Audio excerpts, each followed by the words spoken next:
तुलसीदास जी एक महान कवि थे। अपने जीवन काल में तुलसीदास जी ने 12 ग्रंथ लिखे। उन्हें संस्कृत विद्वान होने के साथ ही हिंदी भाषा के प्रसिद्ध और सर्वश्रेष्ठ कवियों में एक माना जाता है। तुलसीदास जी को महर्षि वाल्मीकि का अवतार भी माना जाता है। श्री रामचरितमानस के बाद विनय पत्रिका तुलसीदासकृत एक अन्य महत्वपूर्ण काव्य है। ऐसा माना जाता है कि तुलसीदास जी ने राम, लक्ष्मण और हनुमान जी के साथ ही भगवान शिव पार्वती के साक्षात दर्शन प्राप्त किए थे।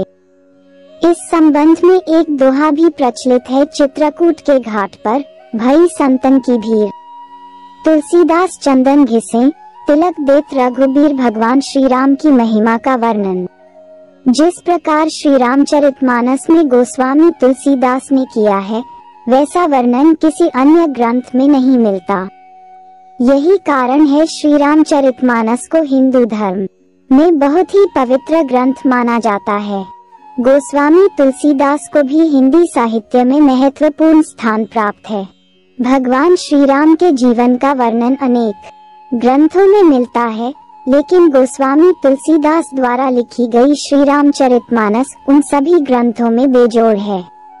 धर्म ग्रंथों के अनुसार संवत 1633 के अगहन मास के शुक्ल पक्ष की पंचमी तिथि को गोस्वामी तुलसीदास ने ये ग्रंथ संपूर्ण किया था। तो जानते हैं गोस्वामी तुलसीदास तथा श्री रामचरितमानस के संबंध में कुछ रोचक बातें, जिसके बारे में शायद ही किसी को पता होगा। गोस्वामी तुलसीदास का जन्म संवत 1554 में हुआ था। कहा जाता है कि अपने जन्म लेने के बाद बालक तुलसीदास रोए नहीं, बल्कि उनके मुख से राम नाम निकला। जन्म से ही उनके मुख में 32 दांत थे। बाल्यावस्था में इनका नाम राम बोला था। काशी में शेष सनातन जी के पास रहकर तुलसीदास जी ने वेद वेदांगों का अध्ययन किया। शास्त्रों के अनुसार संवत 1583 में तुलसीदास जी का विवाह हुआ। वे अपनी पत्नी से बहुत प्रेम करते थे। एक बार जब उनकी पत्नी अपने मायके गईं, तो वे भी उनके पीछे पीछे वहां पहुंच गए। पत्नी ने जब ये देखा तो उन्होंने तुलसीदास जी से कहा कि जितनी तुम्हारी मुझ में आसक्ति है, उससे आधी भी यदि भगवान में होती तो तुम्हारा कल्याण हो जाता। पत्नी की यह बात तुलसीदास जी को चुभ गई और उन्होंने गृहस्थ आश्रम त्याग दिया और साधुवेश धारण कर लिया। एक रात जब तुलसीदास जी सो रहे थे तो उन्हें सपना आया। सपने में भगवान शंकर ने उन्हें आदेश दिया कि तुम अपनी भाषा में काव्य रचना करो। तुरंत ही तुलसीदास जी की नींद टूट गई और वे उठकर बैठ गए। तभी वहां भगवान शिव और पार्वती प्रकट हुए और उन्होंने कहा, तुम अयोध्या में जाकर रहो और हिंदी में काव्य रचना करो। मेरे आशीर्वाद से तुम्हारी कविता सामवेद के समान फलवती होगी। भगवान शिव की आज्ञा मानकर तुलसीदास जी अयोध्या आ गए। संवत 1631 को रामनवमी के दिन वैसा ही योग था जैसा त्रेता युग में राम जन्म के समय था।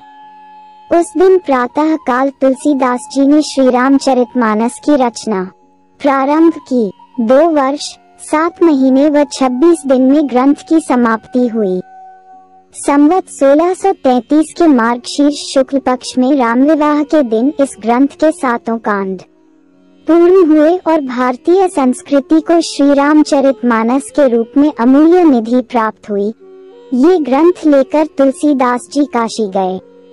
रात को तुलसीदास जी ने ये पुस्तक भगवान विश्वनाथ के मंदिर में रख दी।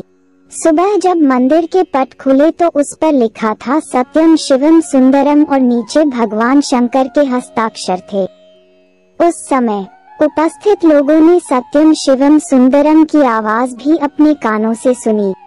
अन्य पंडितों ने जब ये बात सुनी तो उनके मन में तुलसीदास जी के प्रति ईर्ष्या होने लगी। उन्होंने 2 चोरों को श्री रामचरितमानस ग्रंथ को चुराने के लिए भेजा। चोर जब तुलसीदास जी की कुटिया के पास पहुंचे तो उन्होंने देखा कि 2 वीर पुरुष धनुष बाण लिए पहरा दे रहे हैं।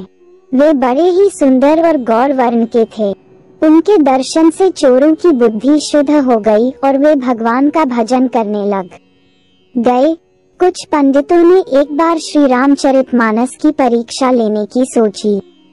उन्होंने भगवान काशी विश्वनाथ के मंदिर में सामने सबसे ऊपर वेद, उनके नीचे शास्त्र, शास्त्रों के नीचे पुराण और सबसे नीचे श्री रामचरितमानस ग्रंथ रख दिया।